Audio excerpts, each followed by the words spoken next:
नमस्कार दोस्तों, आज हम वेद व्यास जी द्वारा लिखी बाल महाभारत कथा का 11वां अध्याय द्रौपदी स्वयंवर पढ़ेंगे। जब पांडव एक चक्रा नगरी में ब्राह्मणों के वेश में रह रहे थे, उन्हीं दिनों पांचाल नरेश द्रुपद की कन्या के स्वयंवर की तैयारी हो रही थी। पांडव भी माता कुंती के साथ पांचाल देश में पहुंचकर एक कुम्हार की झोपड़ी में ब्राह्मण के वेश में रहने लगे। इस वेश में कोई उनको पहचान न सके।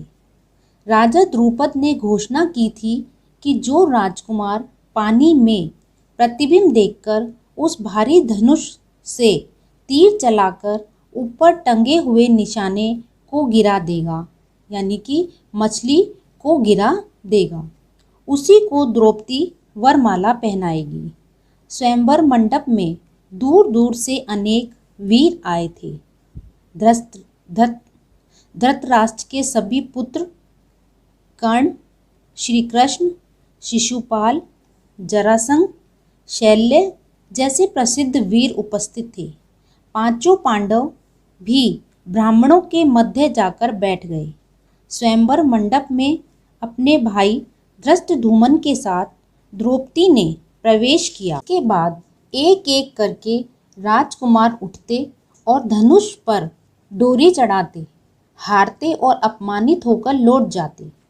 कर्ण ने धनुष उठाकर खड़ा कर दिया और तान कर प्रत्यंचा भी चढ़ानी शुरू कर दी।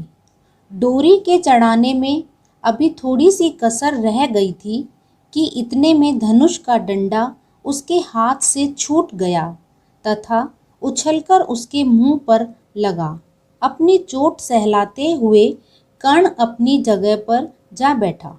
तभी ब्राह्मण वेशधारी अर्जुन ने धनुष पर तीर चढ़ाया और 5 बाण उस घूमते हुए चक्र में मारे, जिससे निशाना टूटकर नीचे आ गिरा। द्रौपदी ने ब्राह्मण वेशधारी अर्जुन को वरमाला पहना दी। माता को यह समाचार सुनाने के लिए युधिष्ठिर, नकुल और सहदेव तीनों भाई मंडप से उठकर चले गए, परंतु भीम नहीं गया। उसे भय था कि निराश राजकुमार कहीं अर्जुन पर हमला न कर दे। भीमसेन का अनुमान ठीक निकला। राजकुमारों में हलचल मच गई। कुछ राजकुमारों ने शोर मचाया। राजकुमारों का जोश बढ़ता गया। यह हाल देखकर श्री कृष्ण, बलराम और कुछ राजा शोर मचाने वाले राजकुमारों को समझाने लगे। वे समझाते रहे और इस बीच भीम और अर्जुन द्रौपदी को साथ लेकर कुम्हार की कुटिया की ओर चल दिए। जब भीम और अर्जुन द्रौपदी को साथ लेकर सभा से जाने लगे तो द्रुपद का पुत्र धृष्टद्युम्न चुपके से उनके पीछे हो लिया। कुम्हार की कुटिया में जो उसने देखा, उसके आश्चर्य की सीमा न रही। वह तुरंत लौट आया और अपने पिताजी से बोला कि ये पांडव हैं और माता कुंती कुम्हार की झोपड़ी में बैठी हैं। राजा द्रुपद के बुलावा भेजने पर पांचों भाई, माता कुंती और द्रौपदी राजभवन पहुँचे। युधिष्ठिर ने राजा को अपना सही परिचय दे दिया। यह जानकर राजा फूले न समाये। उनकी इच्छा पूरी हुई। महाबली अर्जुन मेरी बेटी के पति हो गए। माँ की आज्ञा और सबकी सहमति से द्रौपदी के साथ पांचों पांडवों का विवाह हो गया। यह तो था बाल महाभारत कथा का 11वें अध्याय का सारांश रूप। अब हम इसके प्रश्न उत्तर करेंगे। प्रश्न पहला, द्रौपदी कौन थी? वह कहाँ की राजकुमारी थी? उत्तर, द्रौपदी पांचाल नरेश द्रुपद की पुत्री व पांचाल देश की राजकुमारी थी। प्रश्न दूसरा, द्रौपदी के स्वयंवर के लिए राजा द्रुपद की क्या शर्त थी?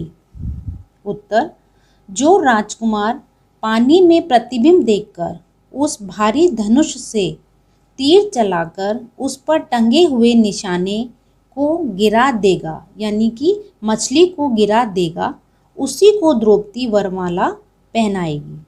प्रश्न तीसरा, द्रौपदी के स्वयंवर में कौन कौन से राजा शामिल हुए?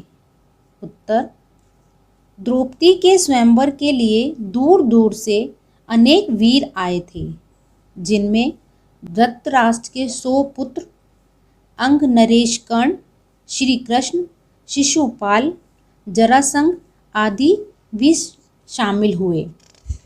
प्रश्न चौथा, पांचों भाई माता कुंती के साथ पांचाल देश में कहाँ रुके? उत्तर चौथा, पांचों भाई माता कुंती के साथ पांचाल देश में किसी कुम्हार की झोपड़ी में रुके। प्रश्न पांचवा, राजा द्रुपद की शर्त किसने पूरी की? उत्तर, अर्जुन। प्रश्न छठा, धृष्टद्युम्न ने कुम्हार की कुटिया में क्या देखा? उत्तर, धृष्टद्युम्न ने कुम्हार की कुटिया में पांचों पांडवों व कुंती को देखा। प्रश्न सातवां, राजा द्रुपद ने किस किस को राजभवन में बुलाया? उत्तर, पांचों भाई, माता कुंती व द्रौपदी को राजभवन बुलाया। आपको ये वीडियो कैसी लगी? मुझे कमेंट बॉक्स में ज़रूर लिखें और इसके बाकी अध्याय पढ़ने के लिए इस चैनल को ज़रूर देखें व सब्सक्राइब करें।